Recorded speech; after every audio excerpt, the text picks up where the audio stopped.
Buenas noches, espero que aprovechen esta clase también. Ahora vamos a hablar de farmacología sobre las enfermedades. Farmacología de fármacos, ¿no? De que ayuda a las enfermedades del sistema respiratorio y del sistema digestivo.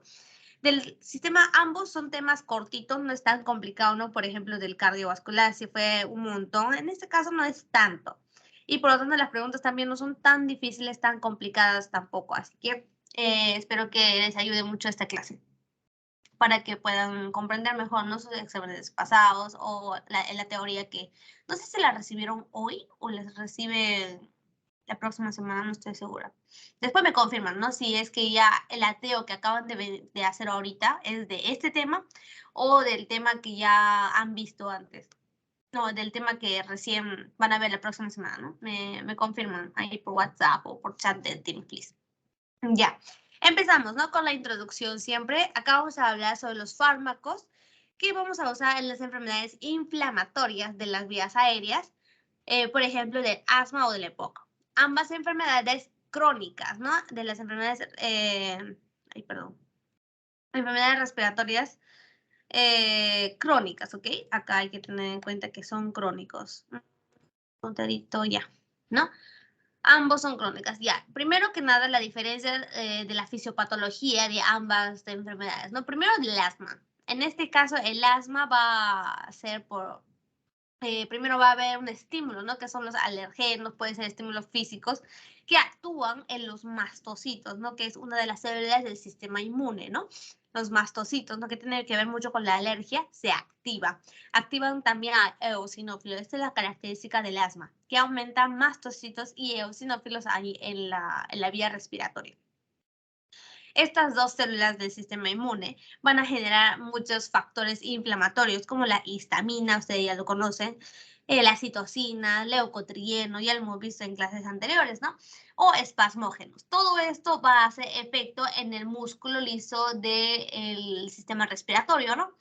Y va a ocurrir una broncoconstricción, ¿no? O sea, se va a contraer los músculos lisos de las vías respiratorias, que hace, obstruye las vías respiratorias y nos genera el asma, ¿no? Aparte también hace directamente todos estos factores efecto en la mucosa, ¿no? Del sistema respiratorio y puede ocurrir una fuga microvascular y exudación plasmática, ¿no? Que nos dice que va a haber bastante secreción de moco.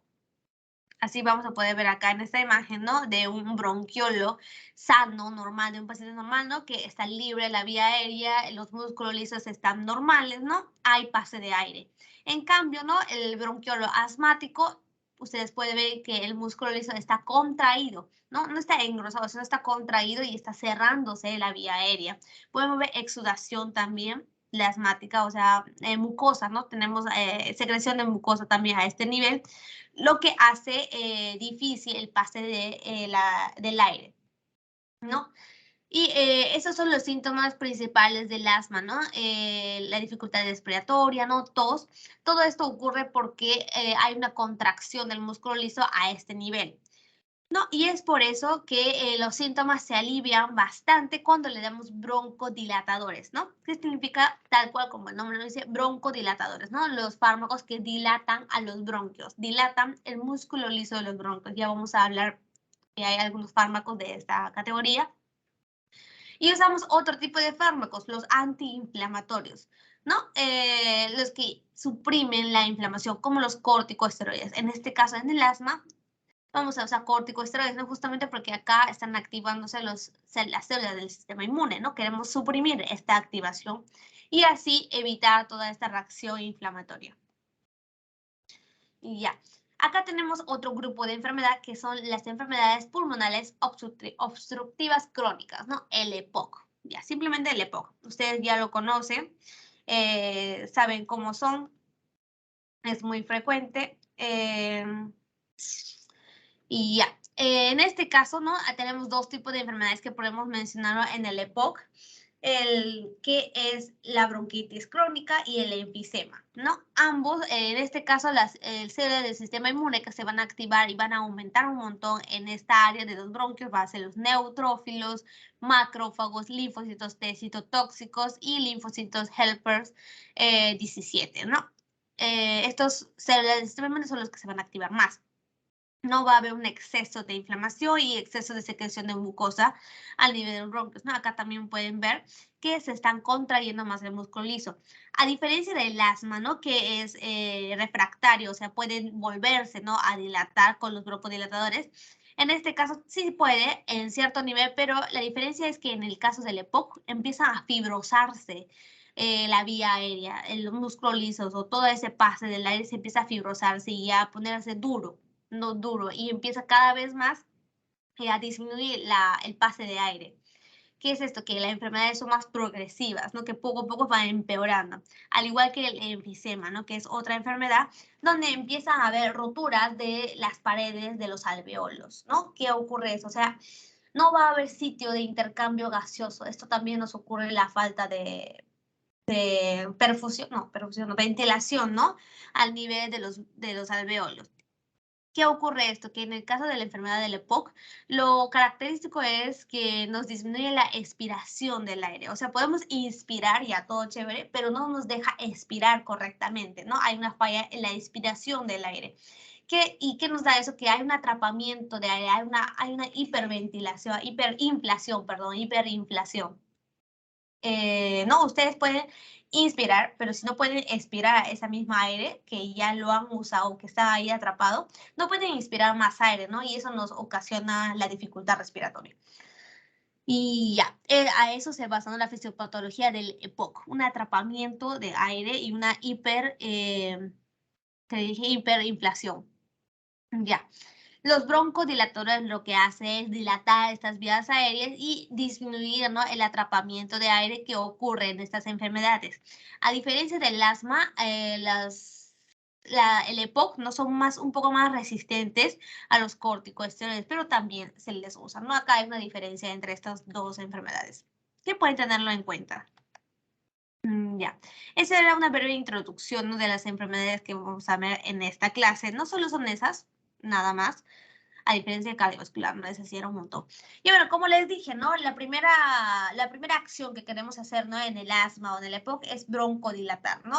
Aumentar la vía aérea, ¿no? El pase del aire en la vía aérea. A ver, esta Teo la vimos ahora en el Zoom. Ya, o sea, están viendo el mismo tema dos veces. Triste. Ya, bueno, creo que deberíamos adelantarnos por lo menos esta clase porque los chicos del grupo del martes, ¿no? Del otro horario, sí están recibiendo clase adelantada, ¿no? O sea, la idea de la asesoría es dar la clase antes que la TEO, pero ustedes, como estamos a este horario, ¿no? Después de su TEO, están viendo la clase después, la asesoría después del TEO que tienen que ver, así que no sé, tal vez deberíamos cambiar de horario. Ya, eso hablamos después. Como les dije, ¿no? La primera acción que debemos hacer es broncodilatar, así que tal vez ustedes pueden participar ya. Vamos a preguntar entonces. Tenemos dentro de los broncodilatores los beta-2 agonistas, ¿no? Ustedes ya saben que en la vía aérea teníamos los receptores beta-2 adrenérgicos, ¿no? Y acá hacen acción los beta-2 agonistas para que se active estos receptores y dilaten al músculo liso. En el músculo liso, ¿no? El sistema simpático, acuérdense del sistema simpático, lo que quería era el sistema de huida, ¿no? Y de pelea, ¿no? ¿Se acuerdan? Y lo que quería era suministro de oxígeno a todo el cuerpo, ¿no? Por eso el sistema simpático cuando se activa nos dilata los bronquios, ¿no? Con eso se pueden acordar. Por eso los beta-2 agonistas, ¿no? Lo que activan más al sistema simpático a través de este receptor nos va a broncodilatar. Ya, por eso podemos usar el albuterol, terbutalina, salmeterol, formoterol, isoprotenerol. Ya, tenemos también a los antagonistas muscarínicos, ¿no? El sistema simpático se encargaba de suministrar más oxígeno a todo nuestro cuerpo, ¿no? Dilatando los bronquios. Por lo contrario, el sistema parasimpático, que era el sistema digestivo, ¿no? De descanso, de tranquilidad, lo que hacía era contraer los músculos lisos, ¿no? Cuando se activan demasiado. Para eso vamos a antagonizar los receptores muscarínicos que están en las vías aéreas para dilatar, ¿no? Los músculos lisos de ese sitio. En este caso se van a acordar sí o sí de bromuro de hipertropium, ¿ok? Bromuro de hipertropium. Este fármaco va a ser el antagonista muscarínico que se va a usar para las enfermedades que hemos mencionado ahorita, ¿no? Sobre todo en el EPOC. Ya, acá tenemos otro grupo de los broncodilatadores que son las metilxantinas. Una de ellas, la teofilina, ¿no? Es el grupo de la cafeína, ¿no? Los que activan también el sistema simpático. Y ya, leucotrienos, ¿no? Los inhibidores de leucotrienos. Acabamos de decir que en la inflamación, ¿no? En toda la cascada de la patogenia del asma o del EPOC siempre va a haber una inflamación y secreción de leucotrienos, ¿no? Que eran los mediadores lipídicos, ¿no? Que ocurren en la inflamación. Y gracias a estos leucotrienos lo que ocurría era la contracción de los músculos lisos y también la secreción de mucosa.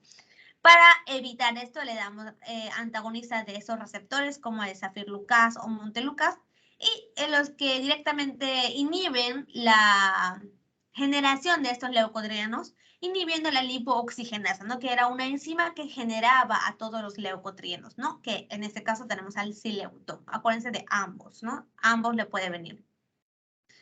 Luego, ¿no? Los antiinflamatorios, ¿no? Los que directamente inhiben al sistema inmune, ¿no? Para inhibir la inflamación. Tenemos acá los glucocorticoides muy usados. Tenemos la prednisona, fluticasona, blecametasona y otros que directamente inhiben la acción de la inmunoglobulina E. La inmunoglobulina E, acuérdense, ¿no? Era una inmunoglobulina que tenía mucho que ver con las reacciones alérgicas, ¿no? Son los que activan mastocito, al eosinófilo, ¿no? A todos estos sistemas inmunes. Y se genera bastante en el asma y en el EPOC. Y queremos antagonizar a esta inmunoglobulina E usando el omalizumab, ¿no? Que es un anticuerpo monoclonal. Y vamos a hablar uno por uno. Y un repasito, ¿no? Chiquitito de los sistemas del del sistema nervioso autónomo, ¿no? Que hemos visto en el parcial. Acuérdense siempre, ¿no? El sistema simpático era el sistema de escape o de pelea y el sistema parasimpático era el sistema de descanso o digestión.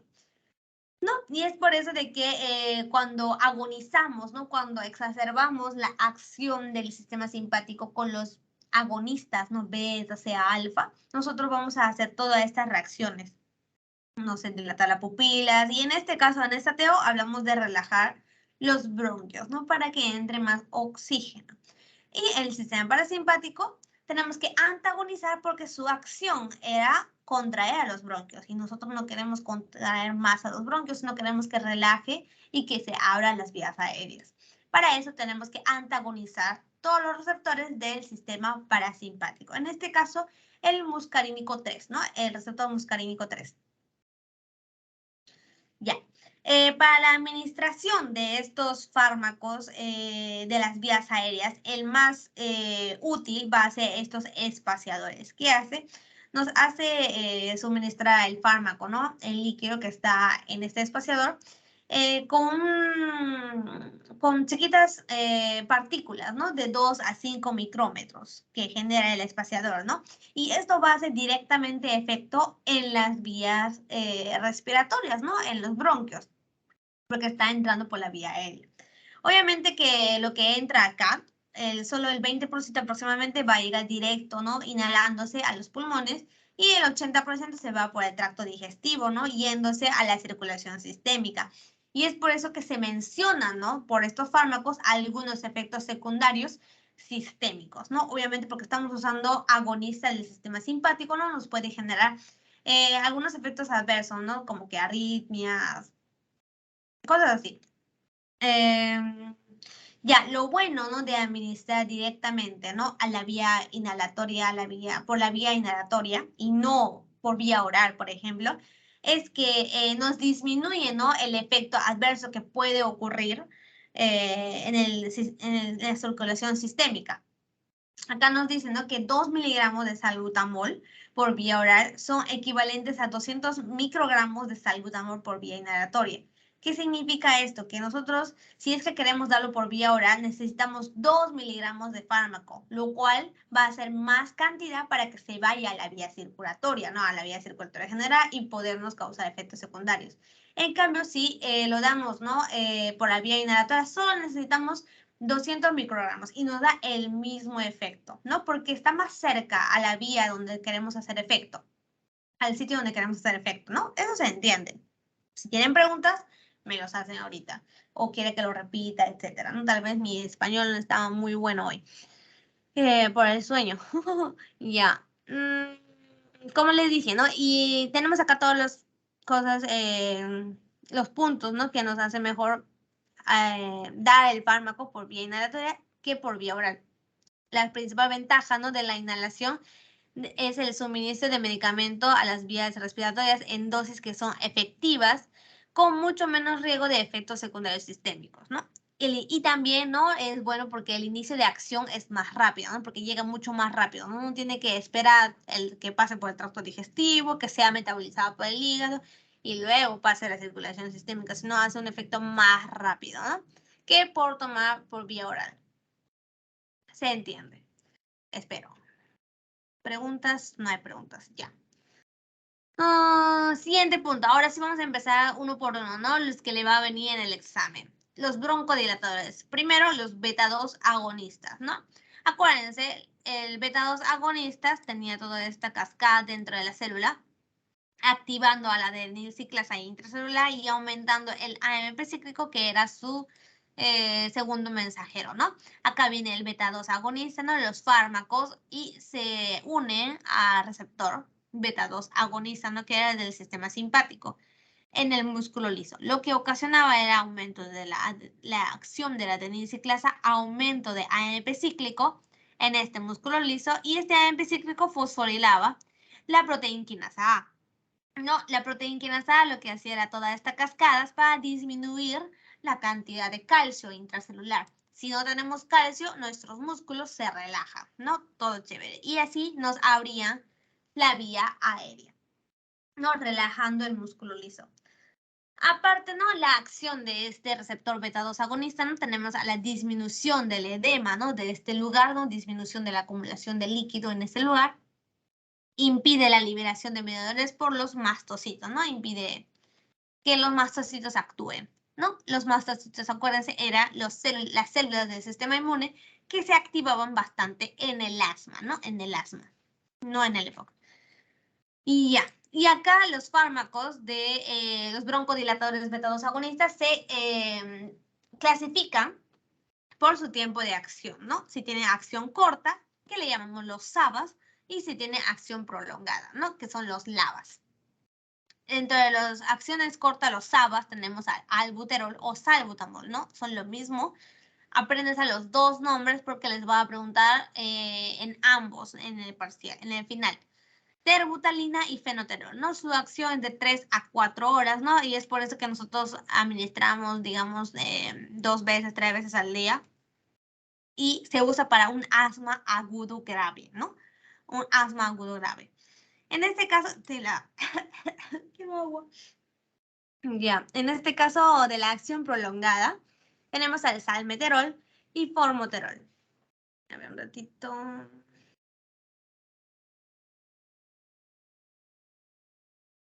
Un ratito.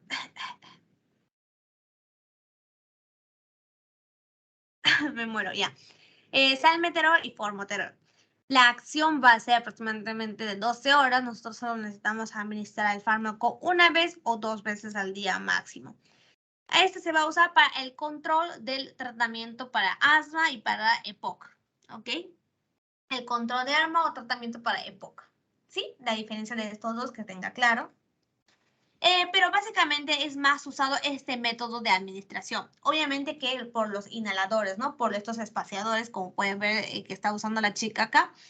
Y usando, ¿no?, en conjunto los LABAs y los corticosteroides. Esto es bueno porque van a hacer una acción sinérgica entre ellos dos, complementándose, y se usa para el tratamiento de asma persistente y el EPOC, ¿no? Para los pacientes crónicos, ¿no?, de que tienen asma, se les va a usar un espaciador que contiene los dos fármacos. Los LABAs, ¿no?, los beta-2 agonistas de acción prolongada, y los corticosteroides. En este caso está usando la fluticasona, ¿no? Fluticasona, un glucocorticoide. ¿Por qué? Porque hacen acciones sinérgicas. Esto lo vamos a explicar en las siguientes diapositivas, cómo es que hacen acciones sinérgicas, ¿no? Pero se puede entender básicamente porque el LABA hace broncodilata y los corticosteroides impiden la inflamación que ocurre en estas dos enfermedades. Así que sí se entiende, pero hay otro punto muy importante que lo vamos a hablar ahorita. Tenemos acá la metilsantina. No, los metilxantinas son fármacos muy antiguos, se usaban desde el 1980 y tantos, 1930, perdón, 1930. En este caso vamos a hablar de la teofilina, ¿no? Como les dije, es un fármaco muy antiguo, ¿no? Hasta ahorita se usa solo que más que nada en los países subdesarrollados, ¿no? En los países en desarrollo, perdón, en los países en desarrollo, porque es más barato el fármaco. No va a ser una terapia complementaria para el EPOC y el asma. Y más usado en los países en desarrollo, ¿no? Porque es barato. En este caso va a actuar acá en la fosfodiesterasa, ¿no? Que era una enzima que degradaba al AMP cíclico, ¿no? La metilxantina lo que hace es impedir esta acción de la enzima para aumentar el AMP cíclico intracelular. ¿Sí o no? Y es lo mismo, la misma cascada que los beta-2 agonistas. A diferencia que este tiene que activar a un receptor de la membrana celular y esta va a hacer acción totalmente en el citoplasma, inhibiendo esta fosfodiesterasa, aumentando el AMP cíclico, aumentando la proteína quinasa A y disminuyendo el calcio intracelular para dilatar a los músculos. Aparte también tiene otras acciones esta metilxantina, ¿no? La teofilina. Son antagonistas del receptor de adenosina, ¿no? Esta adenosina son sustancias que hacen contracción del músculo liso a nivel de los bronquios, ¿no? Y podemos antagonizar a estos receptores dilatando a los bronquios a ese nivel. También nos ayuda a liberar la interleucina 10. La interleucina 10 tiene un efecto antiinflamatorio, ¿no? Era una citocina antiinflamatoria. Y hay evidencia que en el asma, en esta enfermedad, se reduce su cantidad de la interleucina. Pero si le añadimos la teofilina, nos aumenta esa cantidad, ¿no? Tiene otro efecto. Dos efectos extra aparte, ¿no? De inhibir la fosfodiesterasa. Muy bien. No, en general nos va a disminuir la acción de todas estas células inflamatorias, ¿no? Del sistema inmune, ¿no? Nos disminuye, ¿no? Hay apoptosis de los eosinófilos, ¿no? Acuérdense, el eosinófilo era una célula que se activaba bastante en el asma. Disminuye las citocinas del linfocito T, disminuye los mediadores que genera el mastocito, disminuye la cantidad de citocinas que sale por los macrófagos. En las células del músculo liso nos hace broncodilatación, disminución de la fuga, ¿no? De estas células inflamatorias, etcétera, ¿no? Lo malo, digamos, de esa teofilina es que tiene efecto adverso como mareos, vómitos, convulsiones o arritmia, ¿no? Justamente porque está activándose, ¿no? O sea, puede pasar a la vía sistémica, ¿no? A la circulación sistémica. Lo malo es que su dosis terapéutica es muy poquito. O sea, si te pasas de este rango, ¿no? De la dosis terapéutica de 10 a 20 microgramos por mililitro, ¿no? Que es muy poco. Tú ya te puede aparecer estos efectos adversos sistémicos. Es por eso que no es muy usado. Y si se usa, ¿no? Si no tenés otra opción, ¿no? Los beta-2 agonistas no funcionan, los antiinflamatorios no funcionan, y ya le damos teofilina, tú tienes que controlar mucho al paciente, ¿no? Monitorizarlo cada rato, ¿no? A ver si no tiene estos efectos adversos y si no se pasa la dosis terapéutica, ¿no? Que es muy diminuta, o sea, muy poquito. 10 a 20 microgramos nomás acepta nuestro cuerpo. Otro grupo de los broncodilatadores, como les dije, era antagonizar al sistema parasimpático, ¿no? Los anticolinérgicos o antimuscarínicos. Acá solo se van a aprender un fármaco, que es el bromuro de hipratropio. Bromuro de hipratropio. No es difícil, acá van a, ¿no? El efecto, ¿no? De la acetilcolina, ¿no? Que era el mediador, digamos, el neurotransmisor del sistema parasimpático, ¿no?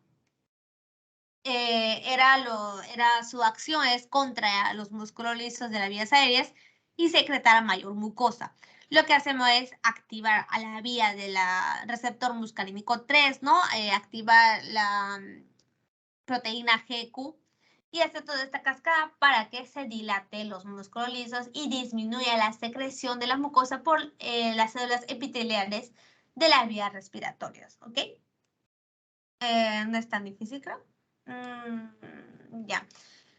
Acá hay una diferencia, ¿no? En el caso de un paciente normal, el nervio vago está normal, ¿no? En cambio, o sea, su tono vagal, digamos, que es parte, ¿no?, del sistema parasimpático, está normal, está controlándose normal.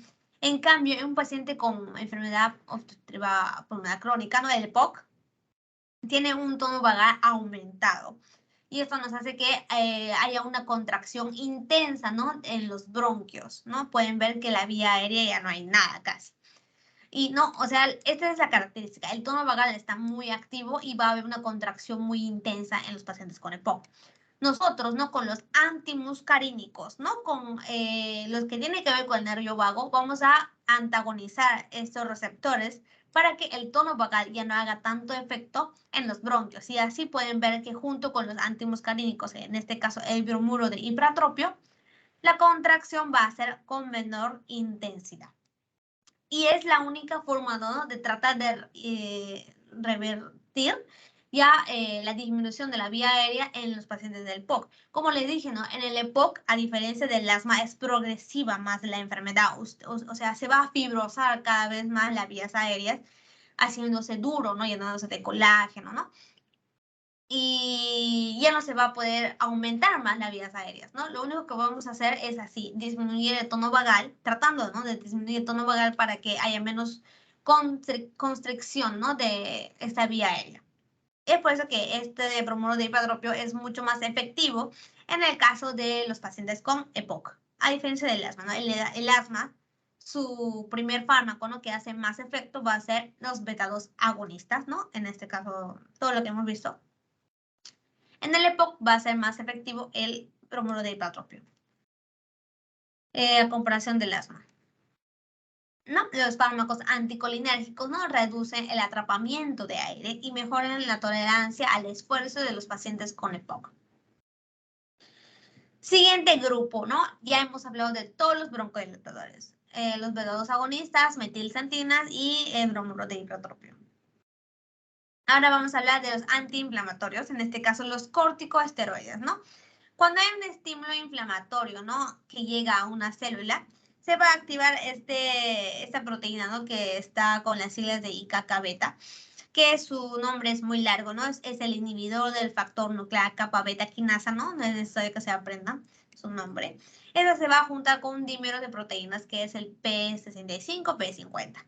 Estos van a actuar como un factor de transcripción y se van a ir a la membrana, por la membrana nuclear dentro del núcleo, juntándose con otra proteína, CBP y HAT. Todo este conjunto lo que va a hacer es la acetilación de las histonas, ¿no? Las histonas eran las proteínas que enrollaban al ADN para impedir que haya expresión de estos genes, ¿no? Para que haya más proteínas, ¿no? En este caso, la acetilación va a desenvolver a las histonas, ¿no? Al ADN de las histonas lo va a alejar para que haya una transcripción genética. ¿Qué hace la transcripción genética? Nos genera muchas proteínas, ¿no?, que se encargaba de generar estas células, ¿no?, como las citocinas, quimiosinas, moléculas de adhesión de receptores inflamatorias, enzimas, proteínas, ¿no?, receptores inflamatorios, ¿no? O sea, todas las proteínas que es necesario para una inflamación generaba esta célula, ¿no? Por eso ocurría toda esta cascada, ¿no?, cuando viene la interleucina I beta, 1 beta o el factor nuclear de transcripción, ya, alfa, ¿no? El factor de necrosis tumoral, perdón, ¿qué hablo ya? El factor de necrosis tumoral alfa, ¿no? Estas estímulos inflamatorios, ¿no?, lo que hace la célula es aumentar a todas estas generación de proteínas inflamatorias. Lo que hace el corticosteroide, ¿no?, que era un antiinflamatorio, es unirse, ¿no?, con una proteína GR que está en el citoplasma. Este dímero va a ir directamente al núcleo también. Lo que hace es una acción contraria, ¿no? Desacetila la histona y hace que se enrolle más el ADN a la histona. ¿Y qué ocurre con esto? Nos impide la generación, ¿no? Nos impide la transcripción genética y nos impide la generación de todos estos mediadores inflamatorios. Esa es su función de los corticosteroides. En breve. Ya. Acá, ¿no?, tenemos a todos estos corticosteroides que se dan, ¿no?, por vía inhalatoria. El más usado podemos decir que es la beclometasona, la budesonida y la fluticasona, ¿no? El más usado, que hemos visto en la cajita, ¿no? Del inhalador combinado. Ah, ya. Y como el nombre lo decía, ¿no? Es un antiinflamatorio, ¿no? Nos inhibe obviamente todas estas células de inflamación, ¿no? Del sistema inmune. El eosinófilo disminuye, el linfocito también, la acción no, los números, ¿no? Ya la cantidad de mastocitos disminuye, etcétera. Lo más importante acá es este cuadrito rojo. Los corticosteroides, aparte, ¿no? De inhibir la inflamación, nos aumenta la expresión de los receptores beta 2 en el músculo liso de las vías respiratorias, ¿no? Acá ya tienen que decir, ¡ah, cierto! Y es por eso que usamos en conjunto con los LABAs, ¿no? Que eran los beta 2 agonistas de acción larga, porque hacía un sinergismo, ¿no? En este caso, los corticosteroides aumentan la cantidad de receptores que hay en esta zona y los LABAs actuaban en estos receptores para dilatar al músculo liso, ¿no? Hace un sinergismo perfecto. Y ya. Como es un antiinflamatorio, no es relativamente potente, ¿no? Y aunque lo estamos administrando, ¿no? Por una vía inhalatoria, puede haber estos efectos secundarios, ¿no? Como la candidiasis orofaringea, ¿no? Que la candidiasis ya sabemos, ¿no? Que es un hongo, ¿no? La candidiasis es un hongo, ¿no? Que se activa o nos puede generar estas patologías cuando nuestro sistema inmune está débil, ¿no? Y como estamos inhibiendo el sistema inmune, puede que nos dé esto. También nos puede generar, ¿no? En menos frecuencia, hematomas, osteoporosis, glaucoma, ¿no? En mucho menos frecuencia. Ya. Dentro de los antiinflamatorios teníamos a los que actuaban directamente en la inmunoglobulina E, ¿no? En este caso se ha generado un anticuerpo mononuclear, ¿no? El omalizumab, que se une a la inmunoglobulina E, previniendo, ¿no? Que se una con su receptor de afinidad, que es el FcRE, ¿no? Reduciendo así la cantidad de inmunoglobulina E libre que se dispone a desencadenar las cascadas alérgicas. No, acá podemos ver, ¿no? Que el omalizumab directamente se une con la inmunoglobulina E para que disminuya su cantidad, ¿no? La inmunoglobulina E lo que hacía era una cascada alérgica, ¿no? Se unía a los mastocitos, macrófagos, linfocitos T, eosinófilos para que haya una cascada alérgica, ¿no? O haya una inflamación crónica. Sin embargo, como inhibimos a la inmunoglobulina E, todo esto se va a disminuir, ¿no? Gracias al omalizumab. Acuérdense de eso también, o sea, parece como si no haya mucha importancia, ¿no? Porque lo mencionan poquito nomás, porque en realidad su acción es fácil, ¿no? Su mecanismo de acción es fácil, pero sí les viene en el parcial, en el final, perdón. Ya. Acá tenemos a los antileucotrienos, ¿no? Ya les dije, ¿no? Son dos tipos. Uno que inhibe la generación de los leucotrienos y otros que inhiben, ¿no? Directamente el receptor para que no haga acción a estos leucotrienos, ¿no? En este caso se va a usar en una asma atópica, por ejemplo, ¿no? Un asma que se ha generado por patologías inflamatorias previas, ¿no? Como la rinitis, también en cefaleas también, ¿no? Los pacientes que tenían cefalea y tienen asma, ¿no? Se le llama asma atópica.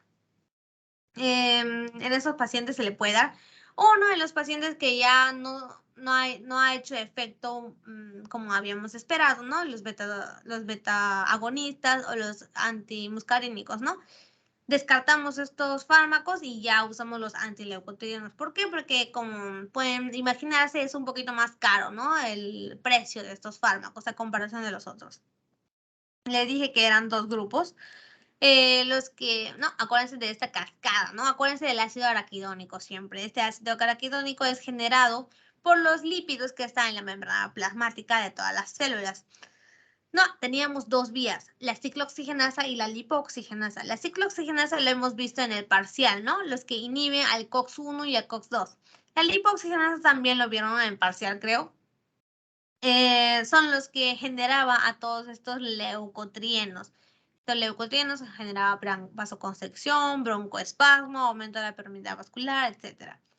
Lo que hacemos acá es disminuir, ¿no? La generación de leucotrienos a partir del ácido araquidónico, inhibiendo a esta enzima lipooxigenasa. Antagonizamos a esta enzima. Tenemos a los sileutón, ¿no? Al sileutón. El sileutón actúa directamente en la lipooxigenasa. Y tenemos a otros, ¿no? Que actúan ya en los leucotrienos que se han generado. Tenemos a los antagonistas de leucotrienos, Montelukast, Pranlukast y Zafirlukast, ¿no? Todo esto también les va a venir sí o sí en el final. Les encanta preguntar a todos los que terminan en cast. Y por eso podemos disminuir toda esta reacción, ¿no? Nos broncodilata, disminuye la secreción de moco y disminuye la excitación plasmática. Como les dije, ¿no? Ya está indicado en pacientes ya son los últimos recursos, ¿no? Estos antileucotrienos, en asma episódica, ¿no? En asma en ejercicio. Y si no se puede administrar los corticosteroides inhalatorios, ¿no? En el paciente. Sí. Ya. Y acá hay un resumen chiquitito de un mapa conceptual, ¿no? Sobre los broncodilatadores que hemos visto, ¿no? La beta-2 agonista, metilsantina, antagonistas muscarínicos. Tenemos a los antiinflamatorios, ¿no? Ya hemos visto. Lo que no hemos visto, sí, acá están los antileucotrienos. Lo que no hemos visto son los antitusígenos, ¿no? Los expectorantes y los mucolíticos, ¿no? Que es poquito nomás, ya han visto en la TEO, me parece. Repasen eso, sí les va a preguntar un poco de la codeína, ¿no? Que he visto que le preguntan un poco en el final. Pero más que nada son esto lo que he mencionado hoy en la clase. Pero sí, traten de repasar, ¿no? Un poquito todos estos tres que no he mencionado hoy. Ya, eso sería todo, chicos, por mi parte. Vamos a ver si tienen preguntas o no. Ah, mi nariz.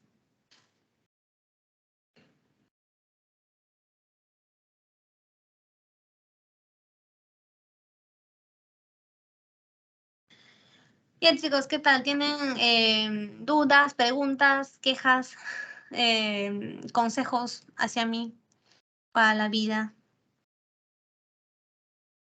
Chicos, no sabía que ustedes veían antes la TEO y después entraban en asesoría. Tal vez no sea buena idea, ¿o qué dicen? Cambiamos de fecha. Todos entran el martes a las 10 de la mañana. ¿Qué les parece? Jiji. O está bien así para repasar, o sea, escuchan la TEO, lo entienden un poco y ya con esa base ustedes entran a la asesoría y se les queda más, no sé, depende de ustedes. Me avisan, pues, chicos, cuál prefieren, no si quieren cambiar de fecha o seguimos así con este horario, ¿no? Después de su TEO. ¿Qué les parece? Opiniones, alguien, reacciones, están ahí, se durmieron, no se duerman. ¿Qué dicen?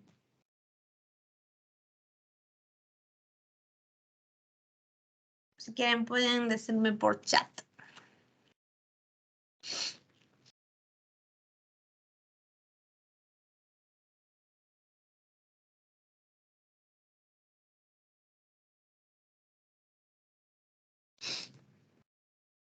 Chicos, ¿cero opiniones?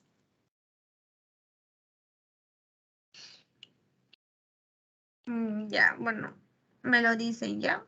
Cualquier cosa. Empezamos con gastrointestinal.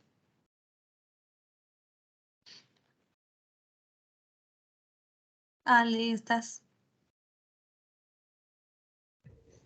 Sí, ya voy. Buenas noches, chicos, ¿cómo están? Ya, a ver, ahorita empezamos. Para gastro, básicamente lo que vamos a hablar es vamos a enfocar la terapia en tres o fármacos de tres tipos, ¿ya? Primero los que vienen con la secreción gástrica, luego los que tienen que ver con la motilidad y finalmente los fármacos que se usan para el estreñimiento. A ver, un ratito. Ya.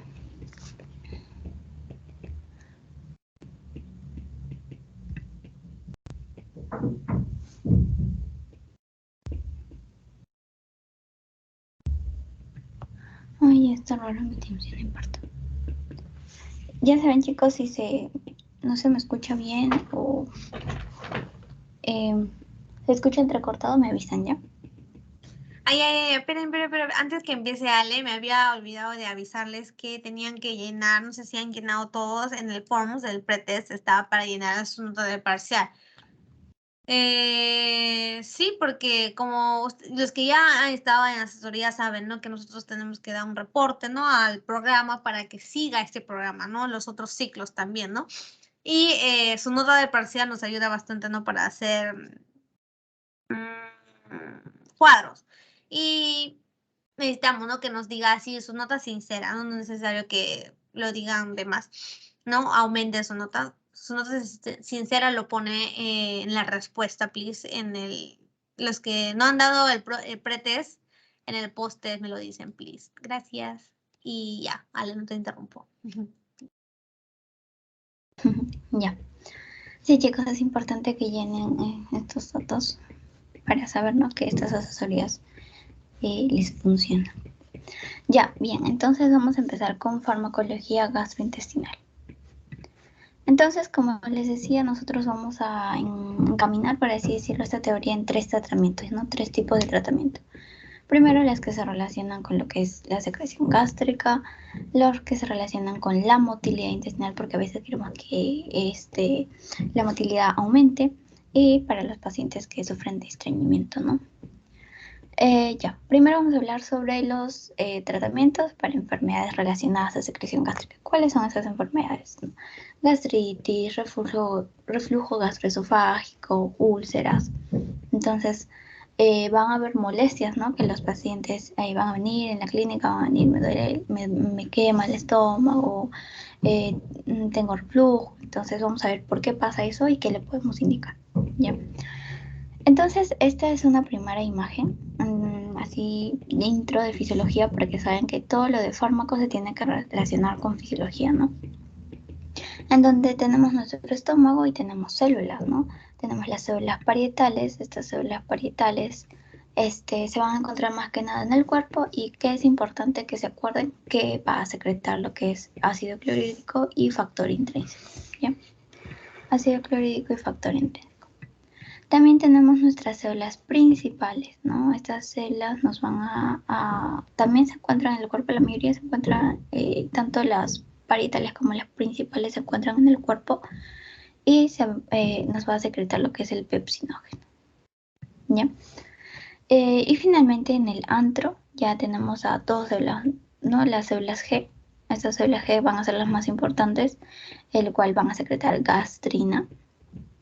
Ahora, esta gastrina no va a ser secretada en el mismo estómago, sino que va a secretarse a la circulación sanguínea y de ahí va a ser recaptada, ¿ya? Y también tenemos las células mucosas, ¿no? Porque es importante proteger al estómago del pH ácido. Entonces, estas células mucosas crean moco protegiendo, ¿no? A las capas o formando la mucosa. Ya. Entonces, recordar que nosotros, nosotros sabemos que es importante esta secreción gástrica, ¿no? Tanto para la digestión, para que el mismo estómago cumpla su rol de secretar ácido gástrico. ¿Para qué? Para absorber vitaminas, para absorber B12, absorber básicamente iniciar lo que es el proceso de digestión, ¿no? Digestión de proteínas, formación de moco. Entonces estas células nos van a ayudar. Por ejemplo, y estas células no están sueltas como les mostré en la imagen anterior, ¿no? Sino que se encuentran en glándulas. Tenemos lo que son las glándulas fúngicas y las glándulas pilóricas. Bien. Ya. Entonces, ¿qué les decía? ¿No? Que las células parietales se van a encontrar en lo que son las glándulas oxíntricas y estas se encargan de lo que es de secretar, ¿no? Lo que es el ácido clorhídrico, el factor intrínseco, y van a haber fármacos que bloquean estas células parietales, ¿no? Como por ejemplo la ranitidina, el omeprazol, que yo supongo que tal vez lo han escuchado por ahí. Otras células tenemos las células principales, que les decía, ¿no? Que se encargan de la secreción de pepsinógeno. Y ese pepsinógeno nos ayuda más que nada en la degradación de proteínas, ¿ya? Ahora, otra célula es la célula G, que es la más importante. ¿Por qué? Porque esta célula G nos va a secretar gastrina, ¿ya? Y la gastrina, aquí está, ¿no? Las células G. Esta gastrina va a ser como estimulante para secretar ácido gástrico, ¿no? O ácido clorhídrico. Ahora, esta gastrina no es que solo cada rato empieza a secretar gastrina, no, sino que se estimula porque el estómago se distiende, ¿no? Por el contenido alimenticio, entonces se distiende, entonces la célula G se activa y secreta gastrina. Y les decía, ¿no? Que también tenemos las células mucosas para la producción de moco y la protección del mismo estómago, del pH, ¿no? Y de esta secreción gástrica. Y estas células se ordenan, ¿no? En glándulas oxíntricas, en glándulas pilóricas. Y bueno, importante en las glándulas pilóricas solo que predominan las células T, que van a ser inhibitorias, y las células G, ¿no? Y en las glándulas oxíntricas o fúngicas, van a estar las células parietales, las enterocromafin-like, que van a, ya les voy a comentar, pero estas estimulan la secreción de histamina y a la vez esta histamina también estimula a las parietales, a las células parietales. Y tenemos la célula D, ¿no? Que son las inhibitorias, las que van a secretar somatostatina. ¿Ya? Ya, eso es lo importante para recordar. Ahora les voy a hablar sobre el control de la secreción gástrica, cómo se secreta ácido gástrico y cómo nosotros podemos bloquear esta secreción gástrica. Primero, la secreción gástrica va a tener varios controles, ¿ya? Primero va a tener una vía neural o una estimulación neural, luego una vía hormonal y una vía paracrina, ¿ya? Estas son las células parietales, ya todas las de verde son las células parietales. Todas las parietales. Ya esa también es la célula parietal. Entonces, ¿qué pasa? Con esta vía neural primero va a estar mediado por lo que es la acetilcolina. Y ustedes se acuerdan, acetilcolina en sistema nervioso parasimpático, que es un sistema secreta o se junta, ¿no? Con lo que son los receptores muscarínicos. Entonces aquí está el receptor muscarínico de la acetilcolina, ¿no? Y esto estimula la secreción de hidrogeniones, la secreción gástrica. Otro que les decía que era la más importante era el control hormonal, ¿no? En donde tenemos a la célula G. Esta célula G va a secretar gastrina a la circulación sanguínea, por eso acá tenemos un vaso, ¿no? Secreta a la circulación sanguínea. ¿Y quién lo recepciona? Tenemos a nuestra célula parietal con un receptor de colecistoquinina 2, ¿no? Entonces, este receptor atrae lo que es la gastrina que fue secretada por la célula G, ¿ya? ¿Y para qué? Para estimular la secreción de hidrogeniones de ácido gástrico. Luego tenemos a la vía paracrina, en donde acá tenemos a las células enterocromafin-like, ¿no? Estas células enterocromafin-like van a tener relación con lo que es la histamina y se encuentran casi al ladito de las células parietales. Entonces, ¿qué pasa? La histamina, elimina histamina, secreta histamina. Y esta histamina va a ser recepcionada por la célula parietal, pero mediante su receptor H2, ¿no? Su receptor H2, ¿para qué? Para la secreción gástrica. Y también les decía que tenemos las células D, ¿no? Que van a liberar somatostatina y estos actúan como inhibidores, ¿ya? Para inhibir la secreción gástrica. Naturalmente, ¿no? Ya, estas tres vías no sucede independientemente, no todos actúan en conjunto y ese es el mapa, por así decirlo, no el esquema. Todas van a actuar en conjunto para que para formar o estimular a la bomba de protones ATPasa y secretar ácido gástrico, ¿no? Ya, y eso es lo importante. Entonces, ¿qué quiere decir? Que para la secreción gástrica nosotros tenemos tres vías, ¿no? La de enterocromafin-like, la de la gastrina y la de histamina, ¿no? Histamina, gastrina, y la de acetilcolina. Tres vías. Ya, entonces nosotros cuando comemos alimentos, ya el estómago siente, ¿no?, que hay presencia de alimentos que van a estimular la secreción gástrica. Y esta secreción gástrica va a ser llevada por la bomba hidrogenión potasio ATPasa, ¿no? Es esta bomba que actúa ya, es al final del camino, como que la que da el producto final, ¿no? ¿Y qué pasa? Básicamente va a secretar lo que son hidrogeniones hacia la luz gástrica. Ahora, para que formen ácido clorhídrico, se tienen que unir, ¿no? Su mismo nombre lo dice, se tiene que unir con cloro. Este cloro va a venir por difusión facilitada, ¿no? Entonces, se une con el hidrogenión y forman lo que es el ácido clorhídrico. Ahora, cuando sale este hidrógeno hacia la luz gástrica, va a haber, después para digerir, ayudar a digerir, va a haber, se va a unir también a lo que es el CO2 y agua, ¿no? ¿Para qué? Para formar lo que es el bicarbonato, el HCO3. Ya, el bicarbonato. Ya, HCO3. Entonces, el bicarbonato también va a ingresar por difusión facilitada a la circulación sistémica y origina lo que es una marea alcalina, ¿no? Esta ya para terminar lo que es la digestión, porque se va a producir ya después de que se haya ingerido alimentos, ¿no? Es como en control ácido básico, ¿ya? Entonces, no se olviden, chicos, tenemos la acetilcolina mediante ya el sistema vagal, el cual estimula la secreción también de histamina y de gastrina, ¿no? Estimula ambos, o sea, todos actúan en conjunto. No es que uno por su lado y ya, todos actúan en conjunto. Listo. Histamina y gastrina, ¿ya? También, además de estimular a la histamina y la gastrina, también tiene sus efectos sobre el receptor muscarínico, ¿no? Con ayuda del calcio, que aquí es el calcio, activa lo que es la bomba de protones, ¿no? Activa esta bomba de protones. Ahora, la gastrina, que es el más importante, ya les decía, ¿no?, que este neurotransmisor se secreta primero a la circulación sistémica.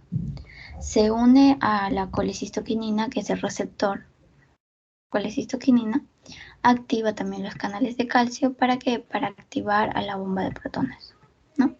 Activan la bomba de protones y ahí sale la secreción gástrica. Y también nuestra célula enterocromafin-like, que secreta histamina y es recepcionada por el receptor H2, que es el de histamina. Y este ya es con uso de energía, ¿no? Porque activa el AMP cíclico y al activar el AMP cíclico activa a la bomba de protones, ¿no? Entonces ya tenemos nuestras tres vías. Ya, y la célula de ya que secreta somatostatina, pero es para inhibir, no actúa de forma negativa.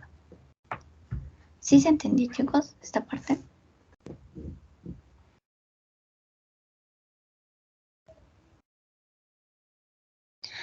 Ya, genial, gracias, Miguel. Creo que sí, porque desde acá todo es con, con fisiología. Ya, entonces en esta imagen ya es un esquema de todo, ¿no? Todo esto lo pueden encontrar en su libro que usan para el curso del Goodman. Entonces tenemos nuestra célula G, que va a secretar gastrina mediante su receptor colecistoquinina 2. También tenemos a la acetilcolina con sus receptores muscarínicos. Tenemos a la célula enterocromafin-like, que va a secretar histamina y va a ser receptada por su receptor H2, ¿no? Esta es la célula parietal, que tiene la bomba de protones. Esta bomba de protones elimina hidrogeniones, elimina el ácido clorhídrico, ¿no?, para formar el ácido clorhídrico. Ahora, también les dije que teníamos nuestra célula epitelial superficial, ¿no? Esta ya va a producir lo que es bicarbonato, va a producir lo que es moco, para más que nada revertir esta secreción ácida, ¿no? Como que alcalinizar esta secreción ácida. Entonces, vamos a tener fármacos para toda esta cascada, ¿no? Tenemos fármacos que van a inhibir nuestra bomba de protones y así no tenemos secreción gástrica. No, disminuimos, ¿no?, la secreción gástrica. Luego van a tener antiácidos que ya no actúan a nivel de la bomba de protones, sino que solamente bloqueamos los hidrogeniones. van a haber personas que vengan con infecciones de Helicobacter pylori. Entonces nosotros tenemos que erradicar esta infección, ¿no? Entonces van a haber fármacos, ¿no? Como el metronidazol, claritromicina, el bismutol que empleamos en el esquema de terapia, ¿no? Tenemos el misoprostol que van a ayudar a como que aumentar las prostaglandinas para que el estómago recupere su mucosa, o sea, se empiece a regenerar. Vamos a tener fármacos que van a bloquear la vía de la histamina, los antagonistas de la histamina 2. Y también vamos a tener fármacos que van a bloquear lo que es la acetilcolina, ¿no? Los receptores muscarínicos. ¿Ya? Entonces, tenemos el enfoque de esta farmacoterapia digestiva puede ser bloqueando la gastrina, bloqueando la histamina, bloqueando la acetilcolina. Ahí van a ver, por ejemplo, acá dice, ¿no? Que el bloqueo de la histamina, que es una de las vías, bloquea el 70% de la secreción gástrica, pero al paciente a largo plazo no le funciona. Entonces vamos a ver por qué no le funciona, ¿no? Y bueno, y lo que se tiene que quedar saliendo de esta clase es que al bloquear o darle un inhibidor de bomba de protones va a ser, vamos a bloquear la secreción gástrica de manera más eficaz, ¿no? De más a mayor tiempo. Ya. Entonces, como les decía, para los inhibidores de la bomba de protones.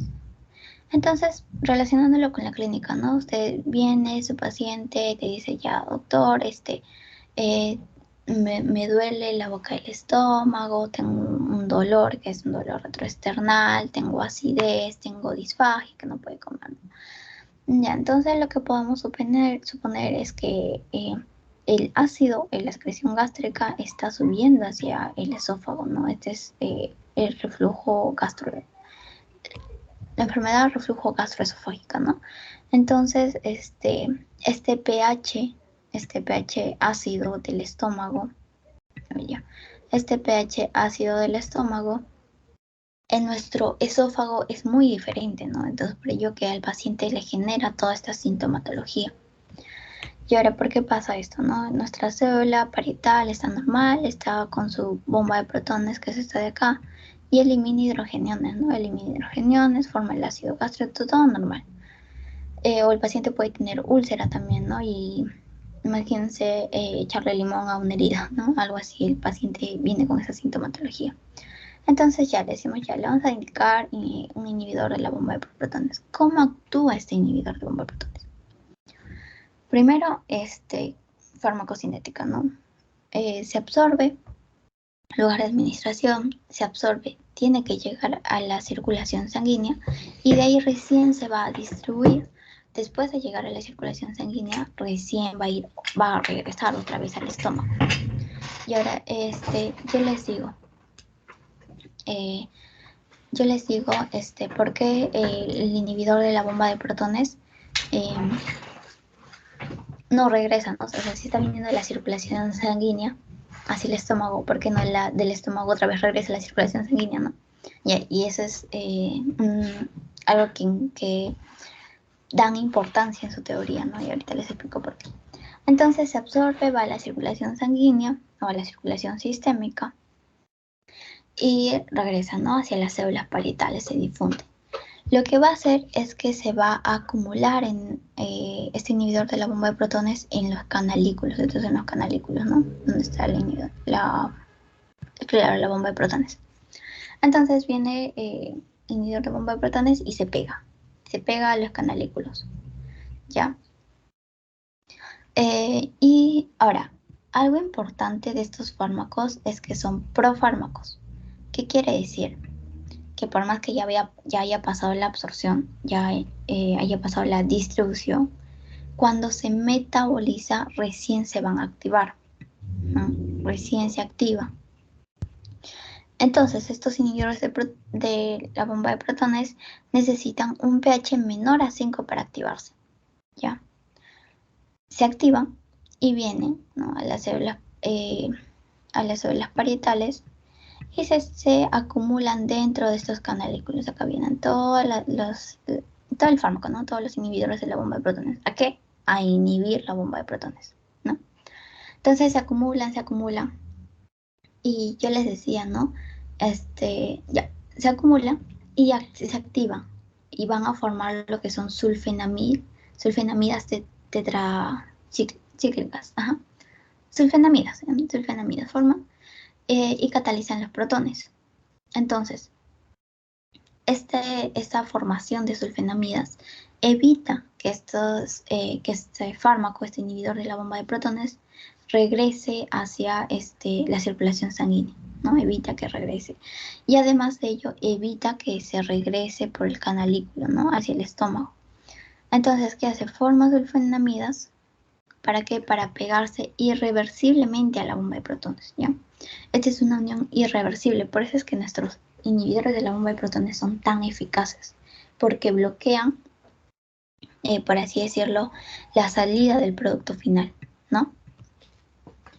Bloquean y además forman lo que son enlaces covalentes con grupos sulfhidrilos, ¿no? Como les decía, forman sulfenamidas para almacenarse, pegarse en el canalículo donde está la bomba de protones, y a la vez también forman enlaces covalentes para que con grupos sulfhidrilos para que sea una unión irreversible, ¿ya? Entonces se unen irreversiblemente a la bomba de protones. Ya, ¿se entendió hasta ahí, chicos?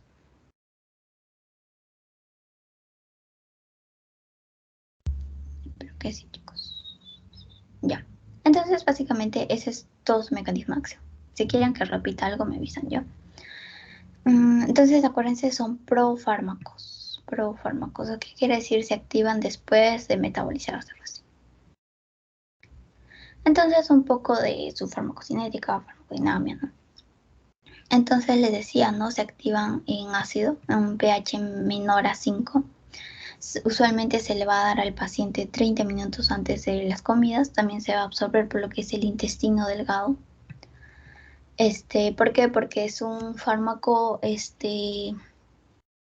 básico débil. Entonces se absorbe en el intestino delgado, llega a la circulación sanguínea, se activa en el estómago después de metabolizarse, se activa y se pega, ¿no? A lo que es la bomba de protones.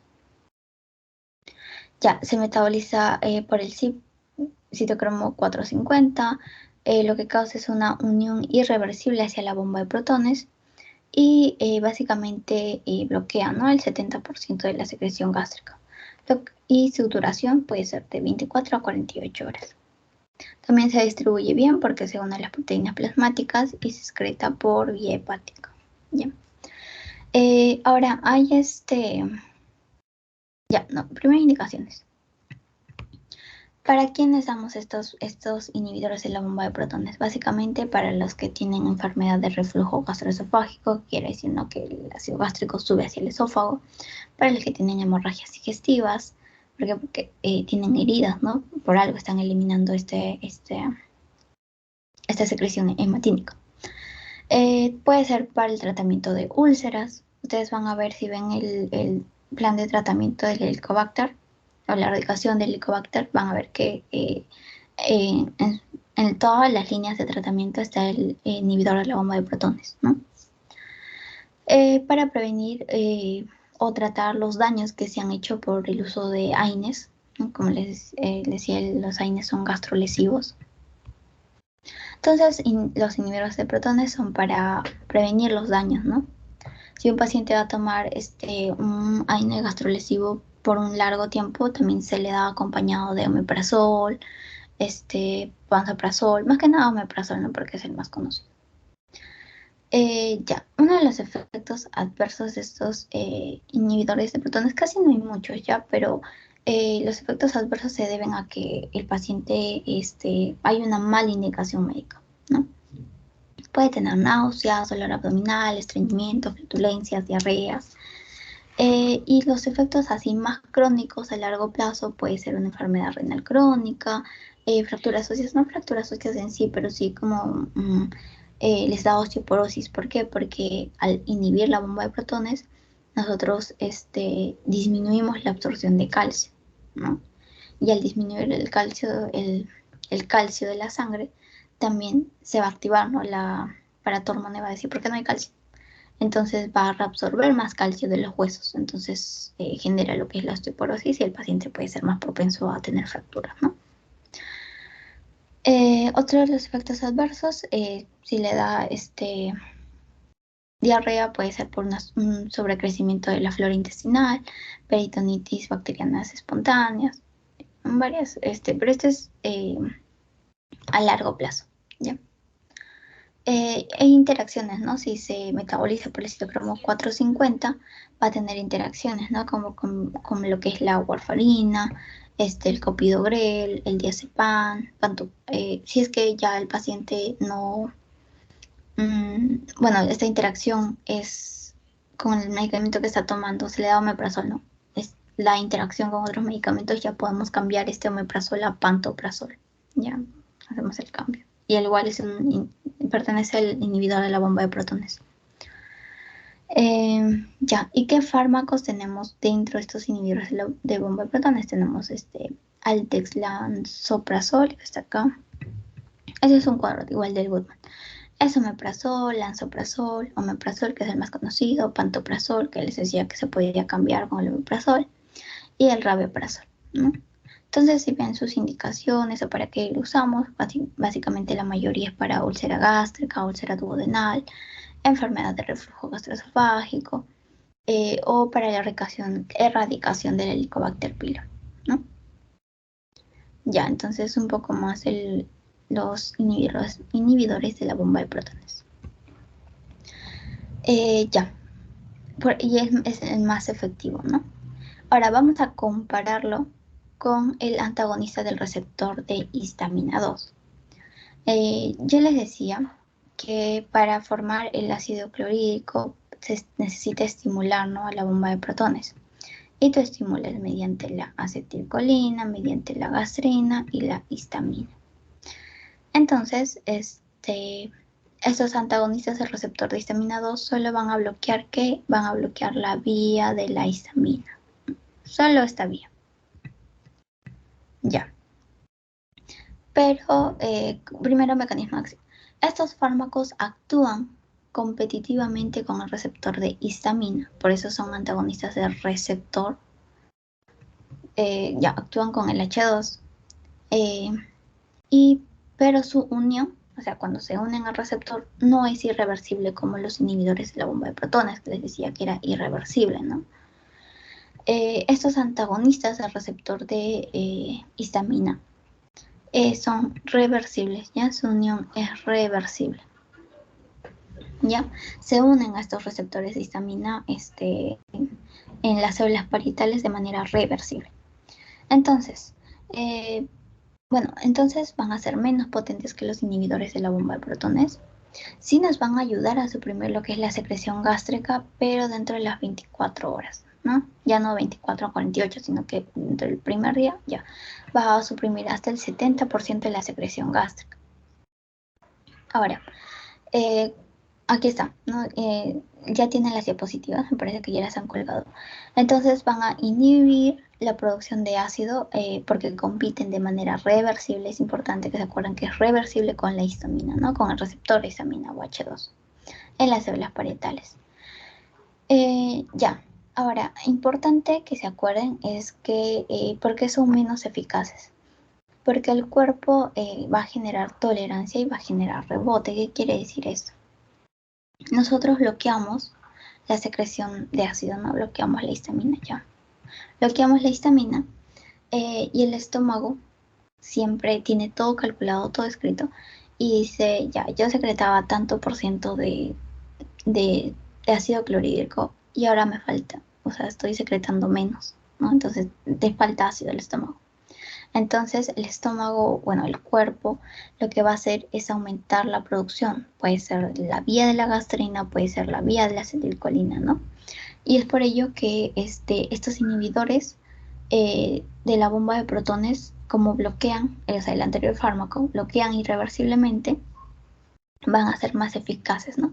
¿Por qué? Porque si el estómago al inhibir, bueno, estos fármacos al inhibir la histamina, el cuerpo va a aumentar la producción tanto de acetilcolina o gastrina, ¿no? ¿Para qué? Para llegar al mismo nivel que secretaba antes, ¿no? Es por ello que también nos bloquea el 70% de la secreción gástrica, pero solo nos dura 24 horas. Además que su unión es reversible, ¿no?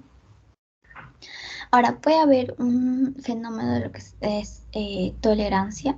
Esta tolerancia se llama lo que es la taquifilaxia, ¿no? ¿Qué quiere decir? Que como el camino de la histamina está bloqueado, la producción de ácido va a encontrar otro camino, ¿no? Es lo que les mencionaba, esa es la tolerancia.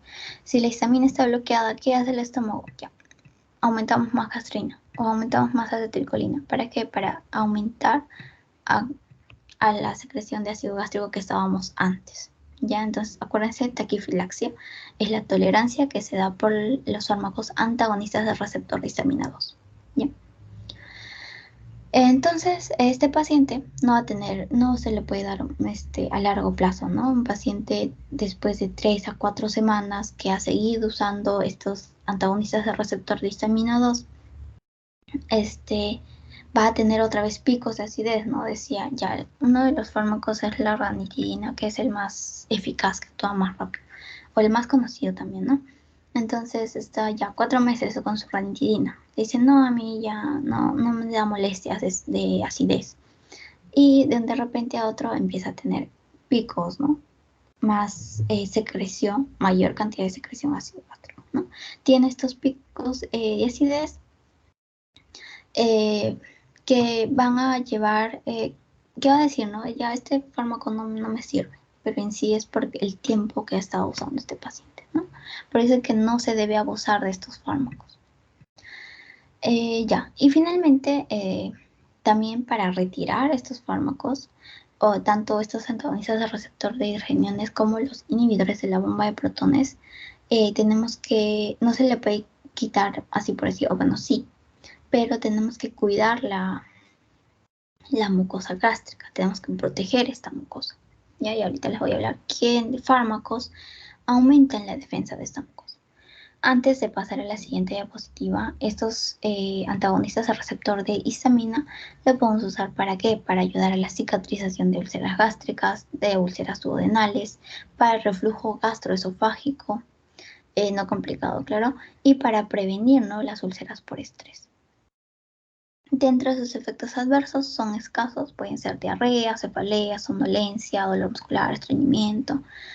A nivel del sistema nervioso central, que es muy raro, el paciente puede estar confuso, puede tener alucinaciones. Y ahora, importante también que este fármaco cruza la placenta y se excreta por la leche materna, ¿ya? Entonces, en un paciente embarazada,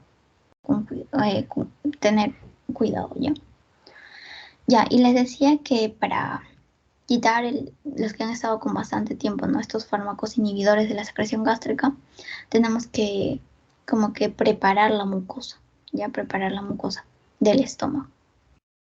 ¿Y quiénes se van a ayudar a la defensa de la mucosa? Tenemos dos fármacos, el misoprostol y el sucralfato, ¿ya? Ahora, el misoprostol es un análogo, va a querer parecerse a la prostaglandina E1, ¿ya? Entonces, ¿cómo pasa esto? Aquí está, ¿no?, el misoprostol que se une a la prostaglandina E1. Ya, entonces, ¿cómo pasa? Viene este misoprostol, se une al receptor el receptor EP3, el cual va a activar una proteína G inhibitoria, ¿no? Al activar esta proteína G inhibitoria, va a inhibir la secreción de ácido gástrico y va a aumentar los efectos citoprotectores de la mucosa. O sea, ¿qué quiere decir? Va a aumentar la secreción de moco, la secreción de bicarbonato y va a mejorar el flujo sanguíneo de la mucosa. Si hay más flujo sanguíneo, hay más nutrición, entonces, ¿qué pasa? El misoprostol va a promover la reparación de este epitelio, ¿no?, de este epitelio gástrico. Y ahora, ¿por qué puede haber lesiones? Primero por AINES, que estimulan si el misoprostol inhibe o activa la proteína G inhibitoria y inhibe la secreción gástrica, los AINES estimulan la vía de la proteína G inhibitoria, pero y la proteína G inhibitoria inhibe las prostaglandinas, ¿no? O sea, hay menos prostaglandinas. Si hay menos prostaglandinas nos puede causar menor producción de moco y la presencia de úlceras, ¿no? Pero en cambio el misoprostol es al revés. Aumenta, como es un análogo sintético de la prostaglandina E1, va a aumentar las prostaglandinas, ¿ya? Aumenta las prostaglandinas, aumenta la secreción de moco, la secreción de bicarbonato y mejora el flujo sanguíneo. ¿Para qué mejora el flujo sanguíneo? Para que el epitelio gástrico se empiece a... ahí se me fue la palabra. Para empiece a repararse, ¿no? Ya. Efectos adversos pueden haber diarreas, pueden haber calambres, pueden haber exacerbaciones de enfermedades inflamatorias en el intestino. Ahora, este misoprostol está contraindicado en el embarazo. ¿Por qué? Porque uno de sus efectos secundarios es aumentar la contractilidad uterina, ¿no? Entonces, ¿qué nos puede causar? Puede causar abortos, ¿no? Misoprostol. Ya. Entonces, acuérdense, misoprostol, ¿qué les decía? Aumenta la secreción de moco, o mucina, aumenta la secreción de bicarbonato y aumenta el flujo sanguíneo de la mucosa. Ahora, el otro fármaco es el sucralfato ya. Este es un octasulfato de sacarosa con aluminio, ¿ya? ¿Qué va a hacer? Va a inhibir la hidrólisis de las proteínas de la mucosa por la pepsina, ¿no? Inhibe esta hidrólisis de las proteínas. Ahora, a un pH, o sea, a un pH menor a 4, o sea, el pH del estómago, se va a formar o va a producir un polímero adherente, ¿no? Se quiere decir como un plastiquito que se adhiere, que es viscoso. Entonces, esta goma, por así decirlo, se va a pegar a las células epiteliales, ¿no? Si en tu estómago tú tienes una úlcera que es como un cráter, una herida, este sucralfato al formar este polímero va como que a poner, ¿no? Una goma encima de la úlcera, ¿no? Encima de la úlcera. Y esto para que, primero, para que se cicatrice la úlcera. Segundo, el sucralfato también va a aumentar la producción de prostaglandinas. Y al aumentar la producción de prostaglandinas, va a aumentar también el factor de crecimiento epidérmico, ¿no? Entonces lo usamos como que profilaxis de las úlceras por estrés, gastropatías por reflujo biliar o mucositis bucal, ¿no? Nos va a ayudar a cicatrizar las úlceras. Dentro de sus efectos adversos pueden haber estreñimientos, puede haber riesgo de toxicidad por como tiene aluminio, puede haber toxicidad por aluminio y a veces va a tener interacciones farmacológicas, ¿no? Con la fenitoína, la digoxina y el ketoconazol, que inhibe su absorción de estos fármacos. Ya, entonces también les puse un cuadro del misoprostol que se usa para lo que es la profilaxis de úlceras, al igual que el sucralfato, y sus indicaciones, ¿no? O sus efectos adversos. Ya. Entonces ya hablamos de los antagonistas del receptor de histamina o H2. Ahora vamos a hablar de los antiácidos. Estos antiácidos, ¿qué hacen? Bloquean a los hidrogeniones, ¿no? Entonces, están como en un rango menor que el inhibidor de la bomba de protones, pero actúan mejor que los placebos, ¿no? Y acá tenemos al bicarbonato de sodio, bicarbonato de calcio y el malgaldrato. Ya estos antiácidos básicamente son sales alcalinas que contienen aluminio, que contienen magnesio, ¿no? ¿Y qué hacen? Elevan el pH de la luz del estómago. Elevan el pH y como son antiácidos van a neutralizar el ácido y reducen los efectos de la pepsina, ¿no? La pepsina es para la hidrólisis de las proteínas. Entonces, ¿cómo hacen? Estas sales de aluminio, de magnesio, se unen a lo que es la pepsina y así inactivan, ¿no? Esta pepsina, o sea, evitan que se hidrolicen las proteínas. y neutralizan el ácido, por eso se le dice antiácidos. Entonces tenemos el bicarbonato de sodio, que es el más usado, que más usamos, que va a ser más hidrosoluble, se absorbe con rapidez y tiene cargas tanto alcalinas y de sodio, ¿no? A veces puede tener efectos adversos con pacientes que tienen insuficiencia cardíaca o renal. También tenemos el bicarbonato de calcio, que neutraliza también, al igual que el anterior, el ácido. Es efectivo contra los hidrogeniones y va a liberar lo que es uno de sus efectos adversos es del bicarbonato del sodio es que libera CO2, ¿no? Y al liberar CO2, el paciente, ¿qué puede tener? Dentro de sus efectos adversos puede tener eructos, puede tener náuseas, se le puede distender el abdomen o puede tener flatulencias. Y finalmente tenemos el malgaldrato, ¿ya? Este es magnesio y aluminio, ¿no? Ese tiene ambos. Magnesio y aluminio. Entonces el magnesio igual va a reaccionar con rapidez y el aluminio ya va a ser más lento, ¿no? El magnesio va a actuar más rápido que el aluminio. Estos antiácidos se les puede dar a los pacientes después de las comidas, ya entre 1 a 3 horas después de las comidas y antes de que se vayan a dormir, ¿ya? Si ya el paciente tiene síntomas más graves y no le podemos dar un inhibidor de bomba de protones, ¿no? Un ácido antiácido se lo puede dar cada 30 o 60 minutos, ¿no? Si ya es bastante. Y los que tienen más efecto, o sea, son mejor absorbidos, son los que vienen en presentación de polvo o tabletas, ¿ya? Ahora, estos fármacos, no actúan sobre la secreción de ácido gástrico, ¿no? Sino que simplemente neutralizan el pH. Ahora, y estos fármacos no van a ser tus fármacos de primera línea, sino que van a ser los fármacos que van a actuar más rápido, ¿no? Dentro de sus efectos adversos puede elevar el pH urinario, puede tener reacciones adversas con pacientes que presentan insuficiencia renal. Puede causarles hipercalemia, puede haber síndrome de la leche alcalina, que es como una suma, ¿no? De alcalosis, hipercalcemia con insuficiencia renal. Y puede alterar la absorción, biodisponibilidad y eliminación renal, ¿no? Actúa a nivel, todos sus efectos adversos a nivel de riñón. Ya, muy bien, chicos. ¿Qué más? Otros fármacos que también interactúan con la secreción de ácido gástrico, bueno, que tienen que ver con la secreción de ácido gástrico. Primero, los alginatos. Estos alginatos provienen de un alga y se dan por vía oral, ¿no? Se dan por vía oral. Casi la mayoría se tolera bien. Ahora, ¿qué hacen estos fármacos? Estos alginatos forman, al igual que el sucralfato, forma una balsa.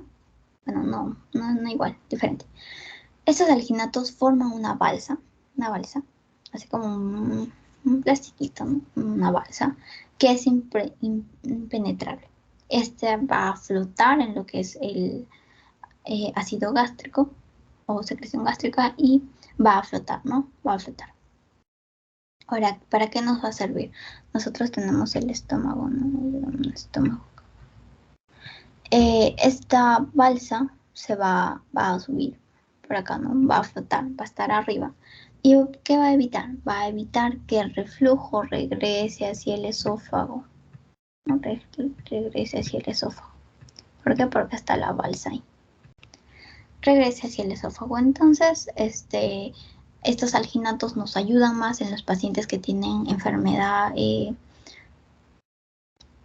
los que tienen reflujo gastroesofágico, o es para abreviar, ¿no? Ya, ahora todos lo toleran bien, no afecta la secreción gástrica, ¿no? Simplemente forma una balsa y evita que el ácido se vaya hacia el esófago. Y tampoco va a prevenir o no tiene efectos sobre la formación de úlceras, ni su cicatrización, ni nada. Simplemente evita que haya que el ácido se vaya hacia el esófago. Ya, esos son los alginatos. Otros son los sales de bismuto coloidal. Este no tiene un poder antiácido, pero lo que sí es que aumenta la síntesis de prostaglandinas, ¿no? Entonces, en medio ácido, o sea, en el estómago, lo que va a hacer es quelar los aminoácidos y las glucoproteínas del nicho ulceroso. Estas sales de bismuto coloidal va a formar parte de la erradicación del Helicobacter pylori. ¿No? Si tenemos el Helicobacter, nuestra úlcera acá, donde está el Helicobacter viviendo ahí. Entonces viene y va a formar como un coágulo blanco. Ya vamos a dibujar acá. Forma como un coágulo medio blanco que se une a las úlceras, ¿no? Se une a las úlceras y forma una barrera. Entonces, este coágulo, este coágulo medio blanco aumenta lo que son las prostaglandinas para ayudar a cicatrizar. Trabaja como barrera para la úlcera. Aumenta la producción de bicarbonato y también se puede, eso es lo bueno, ¿no? Todo lo bueno de las sales de bismuto coloidal o el bismutol, creo que es el nombre comercial. Aumenta prostaglandinas, aumenta bicarbonato y se une como una coma, por así decirlo, a la úlcera, ¿no? ¿Para qué? Para que esta cicatrice. Por eso estas sales de bismuto coloidal lo usamos para la erradicación del Helicobacter pylori.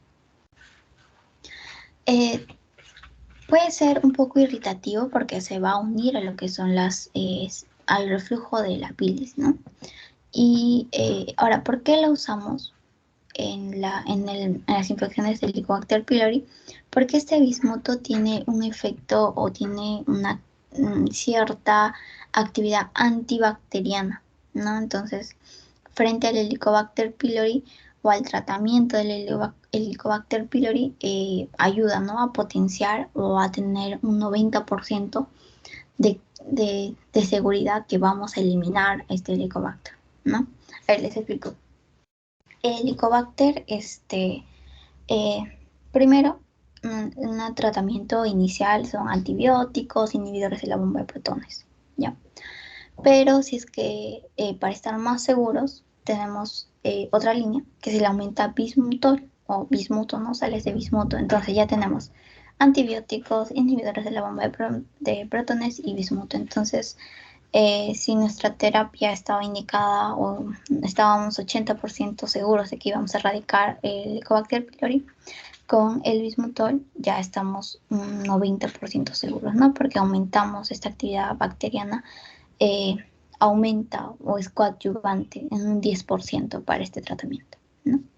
Ya, ojalá que sí les mencionen en la teoría sincrónica, porque, bueno, sí, o en su teoría también, porque a mí solo me la mencionaron en la teoría sincrónica, más no en la teo en sí, ¿no? Entonces, atentos ahí porque me vino incluso de examen.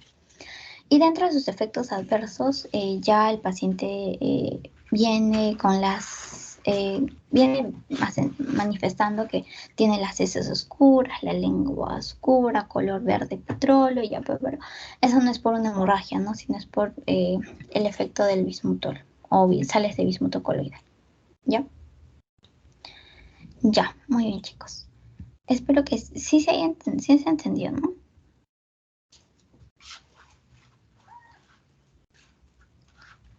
Ya espero que sí, no se duerma. Ya vamos a acabar. Gracias, Miguel. Ahora vamos a hablar ya no de la secreción gástrica, ni el ácido, ni hidrogeniones, ni bicarbonatos, nada. Ahora vamos a hablar de la motilidad gastrointestinal.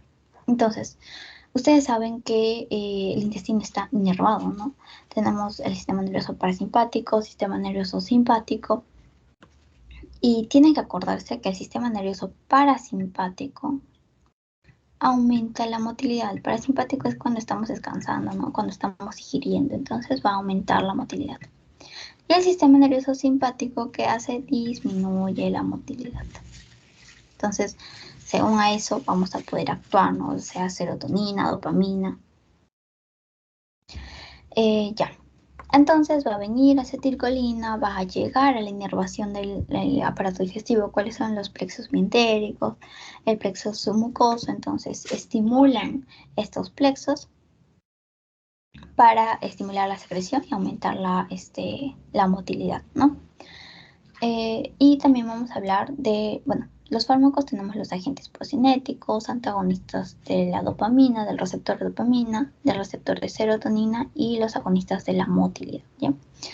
Y vamos a abundar un poco más, porque este es un poquito complicado, pero sí se va a entender.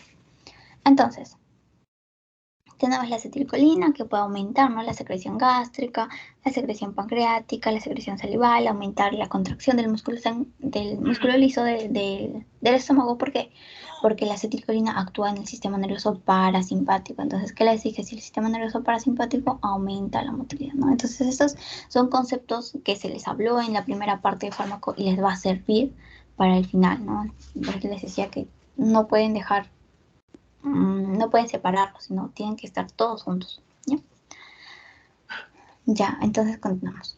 Primero vamos a hablar de los antagonistas de los receptores de dopamina. ¿Ya?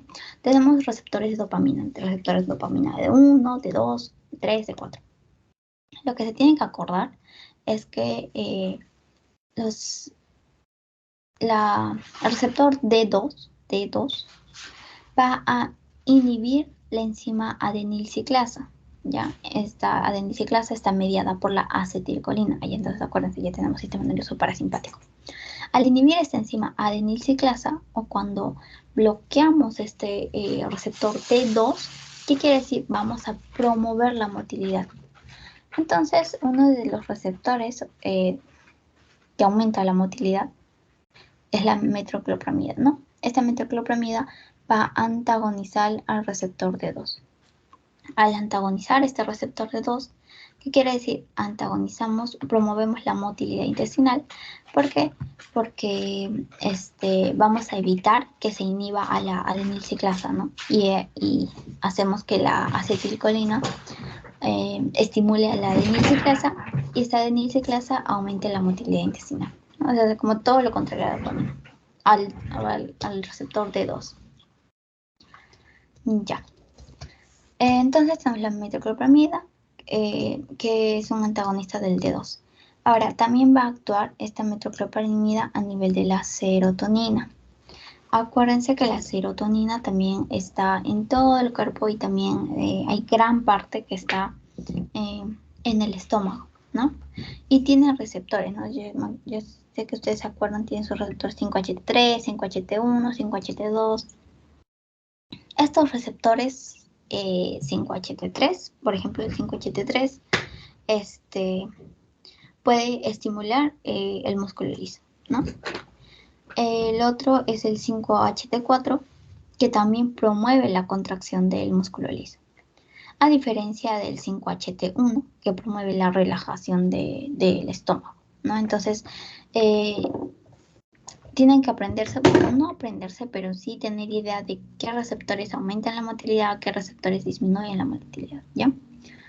Entonces, esta metoclopramida, además de antagonizar al receptor de dopamina, también es un agonista del receptor de serotonina 5HT4. ¿No? Les decía que el 5HT4 que hacía mejoraba la motilidad. Entonces ya mejoramos la motilidad. Primero bloqueando al receptor de dopamina D2, estimulando, por así decirlo, al receptor de serotonina 5HT4, ¿no? Ahora, este fármaco también bloquea al 5HT3, ¿ya? Al bloquear este 5HT3, que es un estimulante de los vómitos, al bloquearlo, este fármaco ya actúa como antiemético, ¿no? Evita las náuseas, evita los vómitos. Entonces, la metoclopramida aumenta la motilidad y actúa como antiemético, ¿ya? Es importante que se acuerden eso. Además, también va a sensibilizar a los receptores muscarínicos, ¿no? Para que la acetilcolina llegue, se una con mayor facilidad y aumente la motilidad, Entonces, dentro de los efectos adversos, ¿qué puede hacer? primero puede, va a aumentar primero la motilidad, va a las contracciones para aumentar el tránsito intestinal, va a tener más efecto en la parte proximal del tubo digestivo, aumenta el tono del esfínter esofágico, de las contracciones antrales, del intestino delgado, aumenta toda la motilidad, ¿no? Para acelerar el tránsito intestinal. También dentro de sus farmacocinéticas se absorbe por vía oral, se excreta por vía urinaria. Su semivida puede ser de 4 a 6 horas y lo indicamos para lo que son gastroparesias, ¿no? Si el estómago está parado, necesitamos aumentar la motilidad, ¿no? Entonces, gastroparesias, metoclopramida.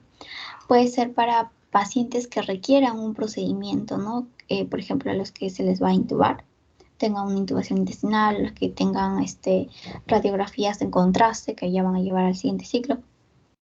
Entonces, para estos pacientes les podemos dar metoclopramida para que aumente la motilidad y, por ejemplo, el contraste se vea mejor, ¿no? En la radiografía.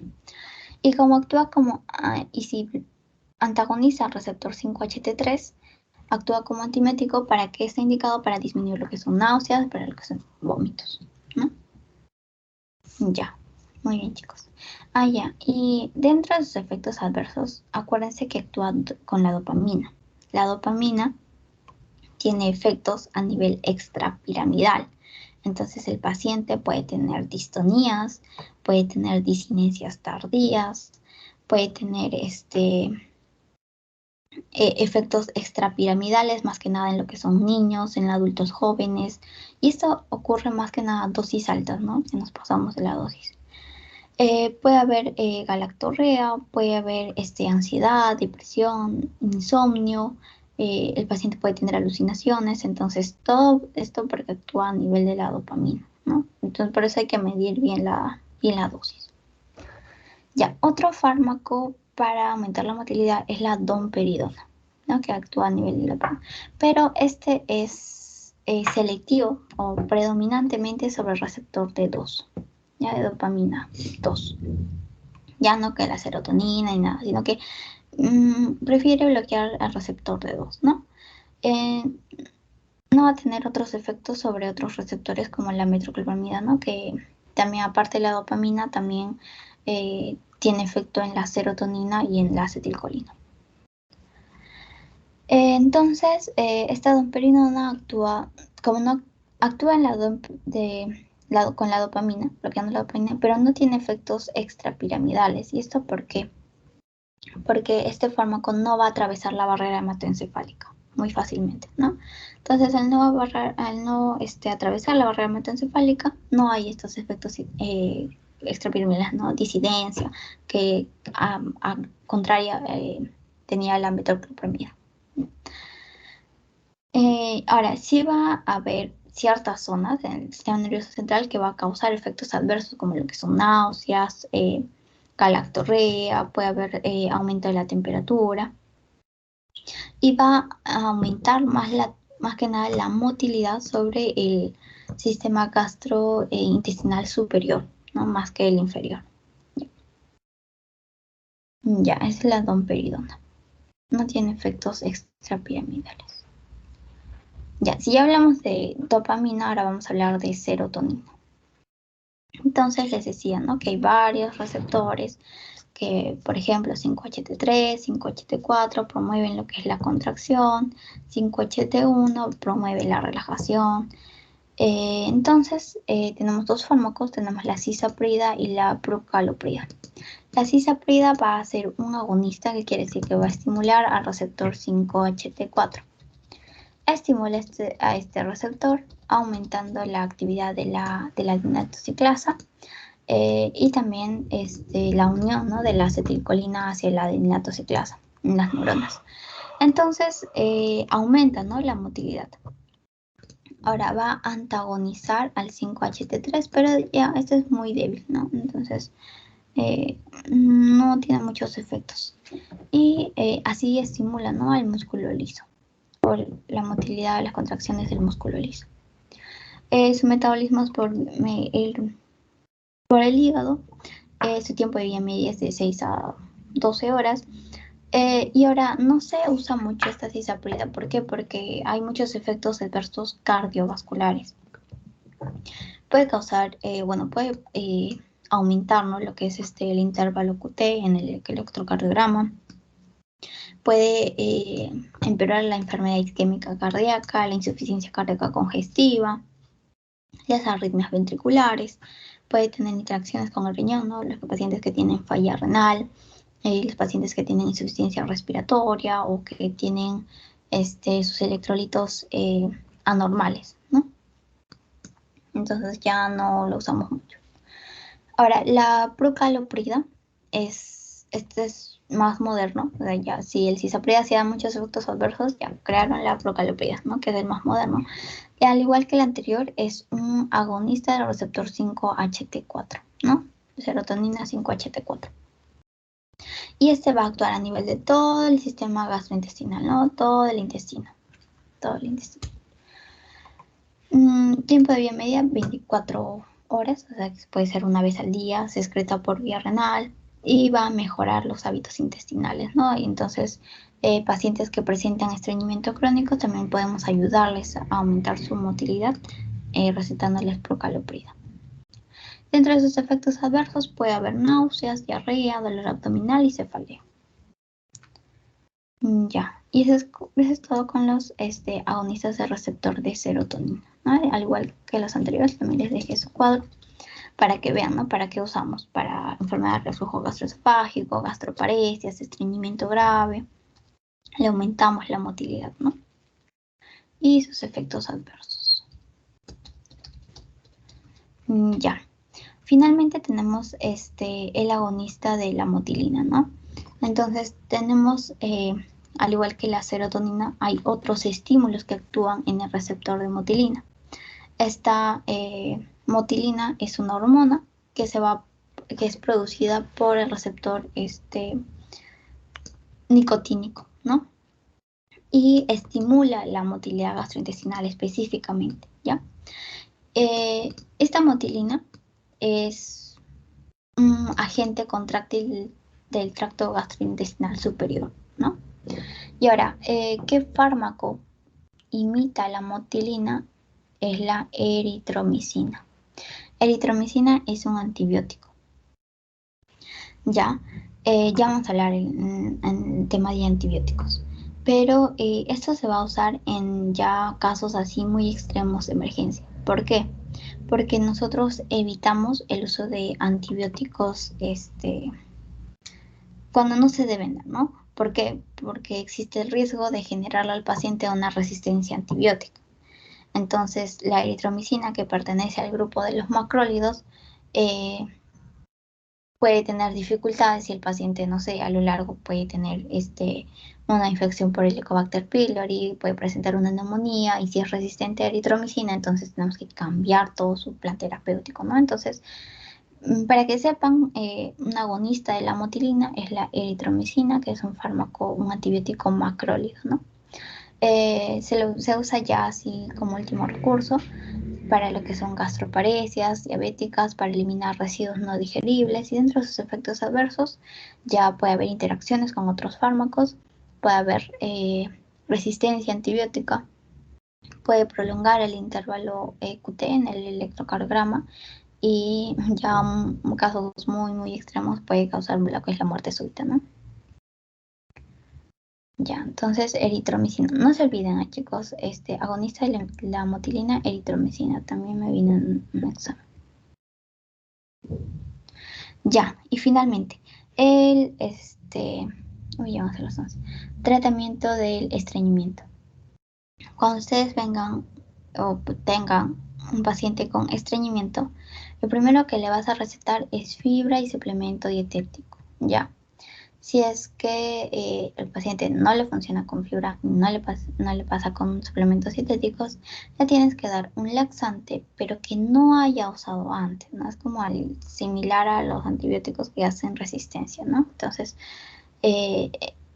va a tener más efecto en el paciente o en los laxantes que no haya usado antes. Ya, entonces, ¿qué es el estreñimiento o qué es la constipación? No son evacuaciones duras, que el paciente viene y te dice, no, tengo demasiado esfuerzo, un esfuerzo excesivo al hacer, no hago, me paro, pero siento que o hago poco y hay una sensación de evacuación incompleta. Entonces, este estreñimiento tiene que ver, ¿no?, con lo que es la relación de agua, de electrolitos. eh, Puede ser porque haya una disminución del número de contracciones en el colon, puede haber un aumento no coordinado de la actividad motora. Entonces, si hay estreñimiento, hay una disfunción del piso pélvico, y hay una disminución también del tránsito de las heces por el colon, ¿no? Entonces, vamos a tener en el intestino lo que son las contracciones, ¿no? Contracciones segmentarias, en donde hay contracciones del intestino y también absorben agua. Va a haber contracciones para movilizar el bolo fecal, cuáles son las masas. Van a haber contracciones propulsoras, que quiere decir que ya las heces ya disueltas se van a movilizar, ¿no? Entonces, el enfoque general en sí de todos los laxantes es que incrementan la retención de líquido. Puede ser mediante medios osmóticos o mediante electrolitos, o pueden disminuir la absorción de líquidos, ¿no? Para que haya más líquido, por así decirlo, en el colon y haya un mejor tránsito intestinal, ¿no? O también podemos aumentar, o pues ser a causa de la disminución de contracciones segmentarias, ¿no? Bien, entonces les decía ya, bueno, este es un cuadro, ¿no? Primero les decía que para los laxantes que le recetamos a un paciente estreñido, primero que le damos fibra y suplementos dietéticos, ¿no? Esta fibra, como por ejemplo el salvado de trigo, va a producir lo que son, importante porque me parece que viene en su pasito, produce ácidos grasos de cadena corta, ¿no? Entonces estos van a aumentar lo que es el trofismo o nuestras masas bacterianas, y así permiten la defecación, ¿no? El salvado de trigo puede tener lignina, y la lignina lo que va a hacer en la luz intestinal o en la luz del colon es jalar agua. Jalan agua y ayudan a defecar, ¿no? Ahora, había otra alternativa sobre las frutas y verduras. Eso sí, también tienen fibra, ¿no? Pero esto es muy poco, ¿no? No jalan tanta agua como lo que es el salvado de trigo con su lignina. Y otra fibra es las celulosas semisintéticas. Ya actúan al igual que la lignina, ¿no? Jalando agua. Y otra es la cáscara de psyllium, que es una fibra que ya se encuentra en fármacos. Y lo que hace es lo mismo, ¿no? Jalar agua para que aumente el tránsito intestinal. Ya, entonces, si no le funciona la fibra dietética ni la fibra, ¿qué pasamos a los laxantes, no? Tenemos laxantes osmóticos. Entonces, dentro de estos osmóticos tenemos lo que son las soluciones de potienglicol y electrolitos, ¿no? Además de ello, estas soluciones, aquí están, ¿no?, los agentes osmóticos. Tenemos laxantes salinos, tenemos azúcares y alcoholes no digeribles, ¿no? Dentro de las soluciones de polietilenglicol, o sea, se absorben poco y también van a retener agua. ¿Por qué? Pero mediante osmolaridad, ¿no? Porque tienen elevada osmolaridad, entonces jalan más agua. Y esta aumenta o produce lo que es la defecación, ¿no? Estas soluciones de potienglicol o electrolitos se va a usar más lo que son pacientes que necesitan ir a sala quirúrgica, ¿no? Otros son los laxantes salinos, que ya estos actúan con los cationes de magnesio, aniones de fosfato, que son electrolitos que van a hacer, al igual que la manera osmótica, jalan agua, ¿no? Tenemos los azúcares o alcoholes, como la lactulosa, que es el más usado en la clínica, no sé si lo han escuchado. Esta es una suma de la galactosa con la fructosa, y lo que pasa con esta lactulosa es que se metaboliza en el colon hacia ácidos grasos, ¿no? Forma ácidos grasos, al igual que la fibra, forma ácidos grasos de cadena corta y estimulan la motilidad propulsora del colon, ¿no? Entonces, estimulan la motilidad propulsora del colon, y además también, como son medios osmóticos, jalan agua, ¿no? Jalan agua hacia la luz intestinal. Otros laxantes son los suavizantes de las heces. Tenemos aquí ya sales, ¿no? Las sales de Dokusato, que como son suavizantes van a disminuir la tensión de las heces, ¿no? Estimulan, además de disminuir la tensión de las heces, estimulan la secreción de líquidos y electrolitos, ¿no? Y también tenemos los aceites minerales como hidrocarburos, que van a reblandecer la materia fecal, ¿no? Dentro de sus efectos adversos, estos aceites pueden ser, como son lípidos, pueden evitar que se interfiera, o claro, evitar que se absorban otros productos liposolubles, ¿no? Entonces les puede causar diarrea.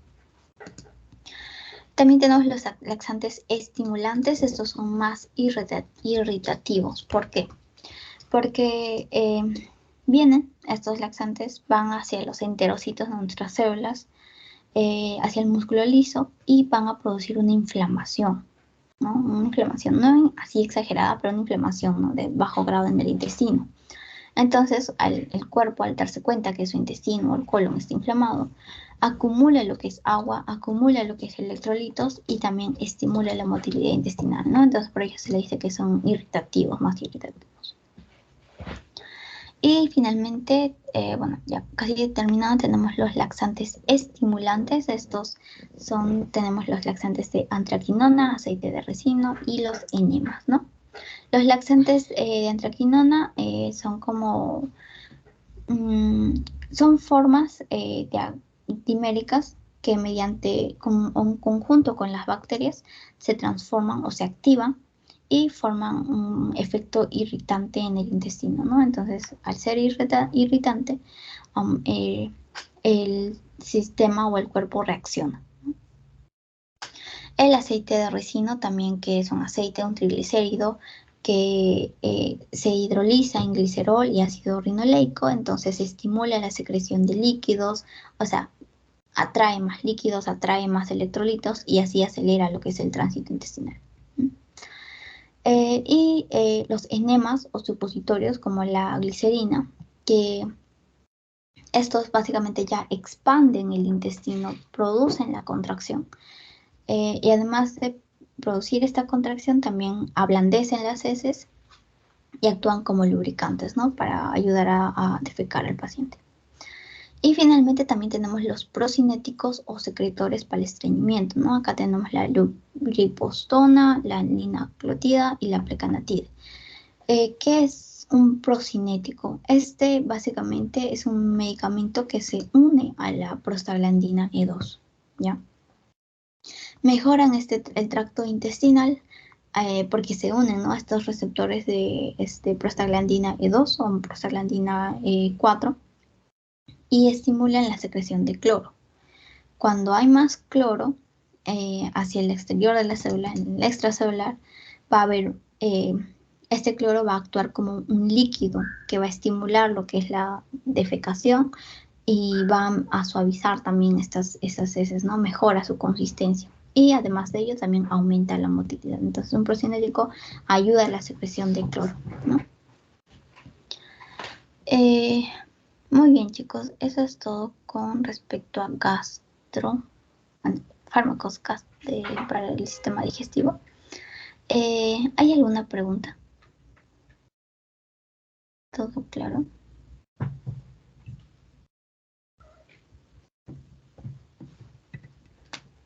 Ya les voy a pasar su post-it.